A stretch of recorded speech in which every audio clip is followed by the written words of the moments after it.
জমিদার বাবু, তালপুর নগর গ্রাম থেকে আমাদের এক আত্মীয় এই তালগুলো আপনার জন্য পাঠিয়েছেন। ঠিক আছে, তুই রেখে যা।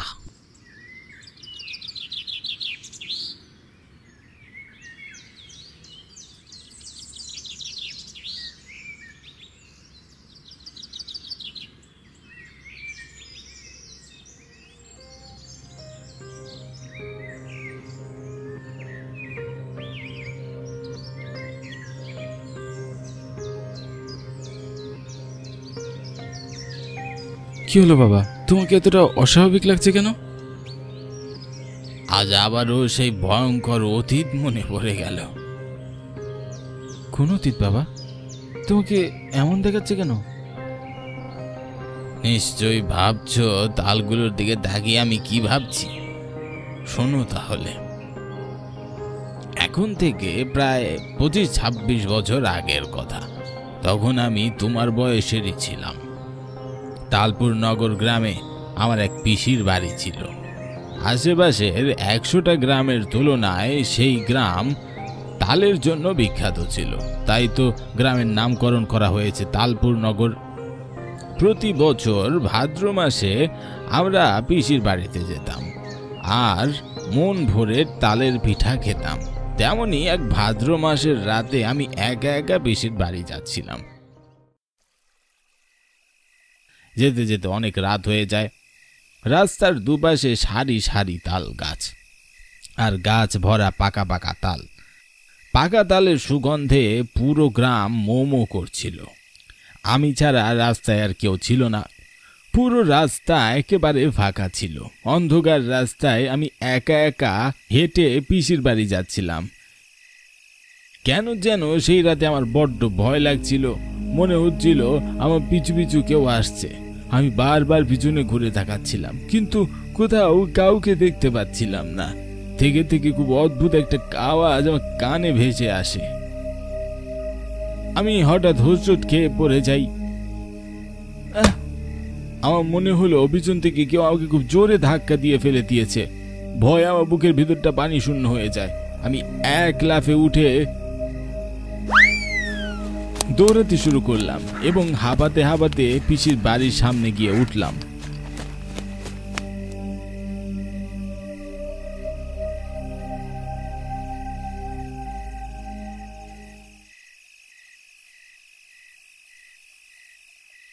আমাকে দেখে পিসি বললেন, কি রে মহেন্দ্র, এভাবে হাঁপাচ্ছিস কেন বাবা? ভয় পেয়েছিস নাকি? তেমন কিছু না পিসি।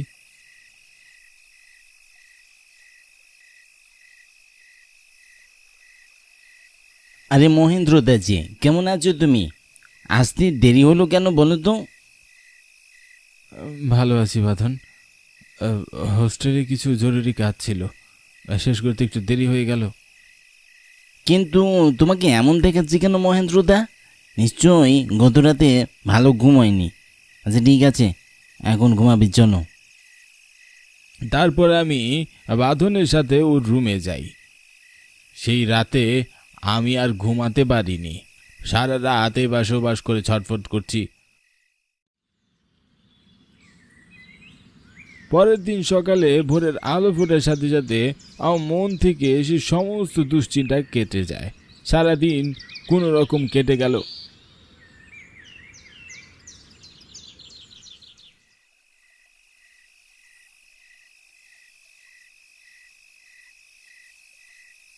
সন্ধ্যায় বাঁধন আমাকে বলল, মহেন্দ্র দাদা চলো আমার সাথে। সে কি রে, এই ভোর সন্ধ্যাবেলা কোথায় যাব? আরে ভুলে গেলে? তালকুড়োতে যেতে হবে না, চলো চলো। আমি আর কিছু না বাড়িয়ে বাঁধনের সাথে তালকুড়োতে বেরোই। সেদিন অমাবস্যার রাত ছিল, তাই সন্ধ্যাবেলায় ঘুটঘুটে অন্ধকারে পুরো গ্রাম ছেয়ে যায়।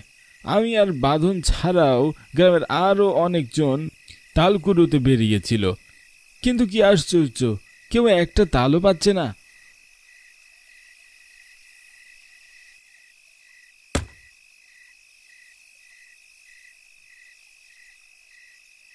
অথচ থেকে থেকে দুপদাপ তাল পড়ার শব্দ হচ্ছে। প্রায় ঘন্টাখানিক পর আমি বিরক্ত হয়ে বাঁধনকে বললাম, কিরে বাঁধন, তাল পড়ার শব্দ শুনছি কিন্তু তাল পাচ্ছি না। হ্যাঁ, আমরা কি খালি হাতে বাড়ি ফিরে যাবো নাকি রে? আর বলো না দাদা, কিছুদিন যাবৎ গ্রামে কোনো তালই পাওয়া যাচ্ছে না। এত এত তাল গাছ, অথচ দেখো গাছের নিচে একটাও তাল নেই। কে যেন সব তাল নিয়ে যায়। কি বলিস কি রে? তাহলে তো আরো একটু ভালো করে খুঁজে দেখতে হবে। ঠিক আছে, আর একটু সামনে চল।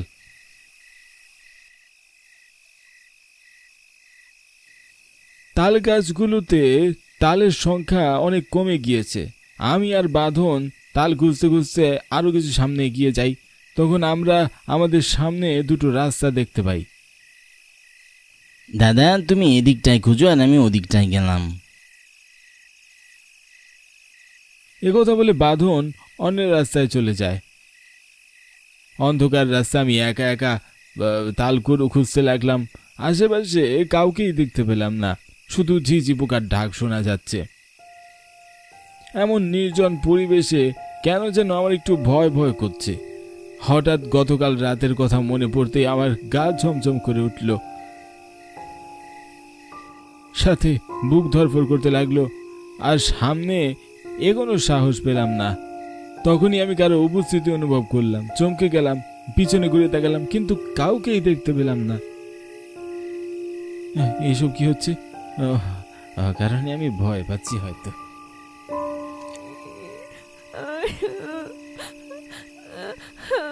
কারো কান্নার শব্দ শুনে আমি চমকে উঠলাম। খুব করুণ আর্তনাদ ছুড়ে কেউ কান্না করছিল। আশেপাশে তো কোনো মানুষের ঘর বাড়ি দেখতে পাচ্ছি না, তাহলে কান্নার শব্দ আসছে কোত্থেকে? সাহস করে আমি আরো কয়েক কদম সামনে এগিয়ে যাই। তারপর দেখলাম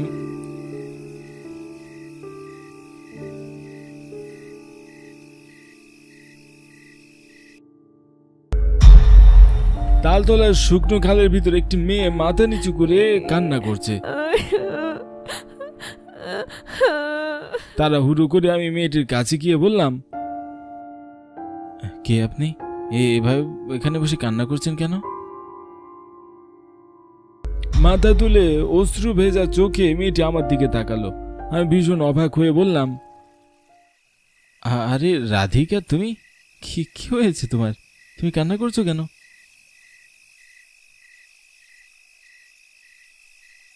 রাধিকা আমার কথার কোনো উত্তর দিল না, শুধু ড্যাব ড্যাব করে আমার দিকে তাকিয়ে রইল।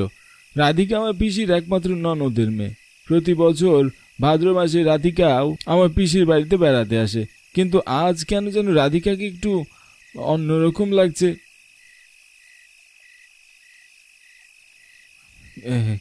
কি হলো রাধিকা, তুমি চুপ করে আছো কেন?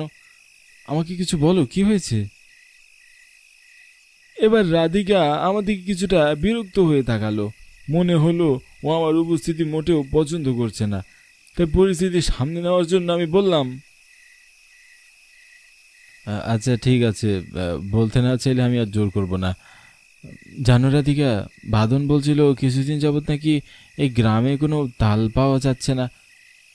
কে যেন সব তাল নিয়ে যাচ্ছে। মনে হচ্ছে এবছর আমাদের আর তালের পিঠে খাওয়া হবে না।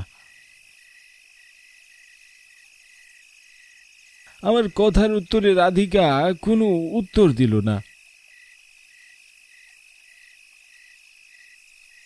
তাল কুড়াতে লাগলো, আর খুব অদ্ভুতভাবে রাধিকার হাতে একের পর এক তাল উঠে আসছিল। রাধিকা তালগুলো বস্তায় জমা করতে লাগলো। সে যেখানে হাত দিচ্ছিল সেখানেই তাল বাজছিল। এভাবে একটার পর একটা তাল কুড়িয়ে পেতে দেখে আমি ভীষণ অবাক হয়ে যাই।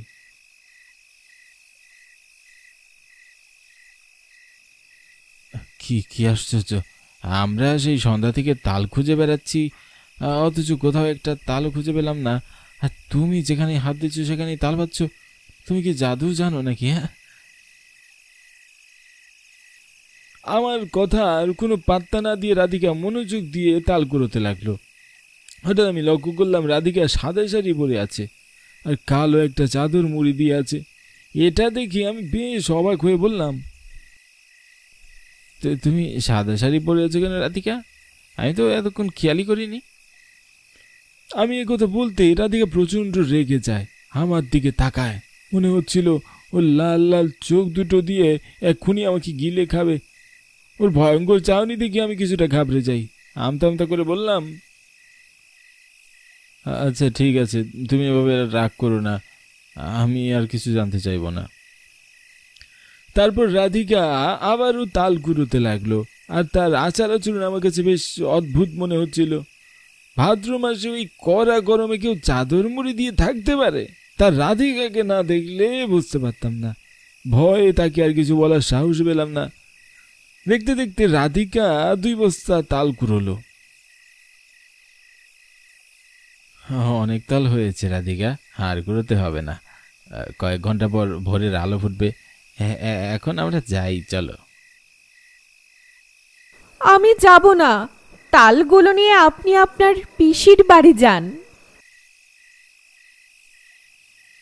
সে কি রাধিকা, এসব তুমি কি বলছো?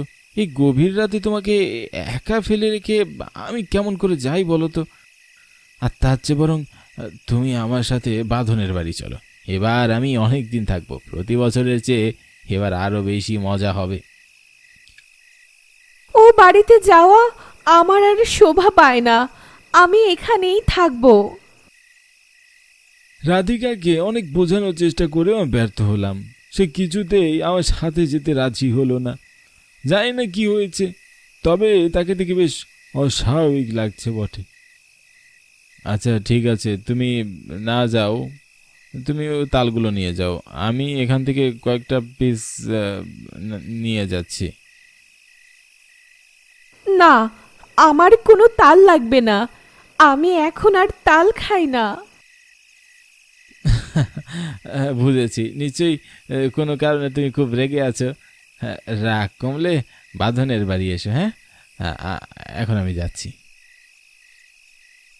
তার অস্বাভাবিক রাগের কারণ আমি ঠিক বুঝতে পারলাম না। তার রাগকে গুরুত্ব না দিয়ে আমি এগিয়ে চললাম। 4-5 কদম সামনে এগিয়ে যাওয়ার পর সেখান থেকে রাধিকা খুব শক্ত করে আমার কলার চেপে ধরলো, তারপর টেনে হিচড়ে আমাকে তার সামনে নিয়ে আসলো। প্রচন্ড ভয়ে আমার বুকের ভিতরটা পানি শূন্য হয়ে গেল, গলা শুকিয়ে কাঠ হয়ে গিয়েছে। রাধিকার গা থেকে কালো চাদরটা নিচে পড়ে যেতে আমি দেখলাম ওর পা দুটো উল্টো, ওর মাথা ঘুরে পিছনের দিকে এসে গিয়েছে। এটা দেখার পর ভয়ে আমার বুকের ভিতরটা মোচড় দিয়ে উঠল। বুকের খাঁচায় প্রাণ পাখিটা ছটফট করতে লাগলো। ভয় আমার প্রাণ যায় যায় অবস্থা। রাধিকা খুব ভয়ঙ্কর ভাবে আমার দিকে তাকালো। এটা দেখে আমি আর নিজেকে সামলে রাখতে পারলাম না। প্রচন্ড ভয়ে চিৎকার করে আমি অজ্ঞান হয়ে পড়ে যাই।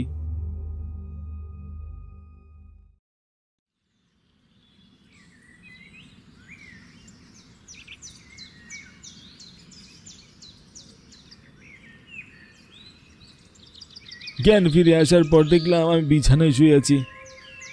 বাঁধন আর পিসি আমার পাশে এসে বসে আছে। দাদা, রাতে তোমার কি হয়েছিল? তুমি এত জোরে চিৎকার করলে কেন? আর কেনই বা অজ্ঞান হয়ে গেলে? গত রাতে রাধিকার সাথে দেখা হয়েছিল। ও খুব ভয়ঙ্কর রূপে আমার সামনে এসেছিল। ওকে দেখে আমি প্রচন্ড ভয় পেয়েছিলাম। রাধিকা? কিন্তু গত 1 সপ্তাহ আগে তো সে গ্রাম থেকে নিখোঁজ হয়েছে। নিখোঁজ হয়েছে মানে? কি বলছো এসব? হ্যাঁ দাদা, 7 দিন আগে রাতের বেলা রাধিকা তালগুলোতে গিয়েছিল, কিন্তু তারপর আর সে বাড়ি ফিরে আসেনি। গ্রামের লোকজন বলাবলি করছিল হয়তোবা রাধিকা কারো হাত ধরে গ্রাম ছেড়ে গেছে। এ কথা শুনে আমার গায়ের পশমগুলো কাটা দিয়ে উঠল। গত রাতে আমার কাছে রাধিকা নয়, তার আত্মা এসেছিল। এ কথা ভাবতেই ভয় আমার বুকের ভিতরটা ধড়ফড় করতে শুরু করলো।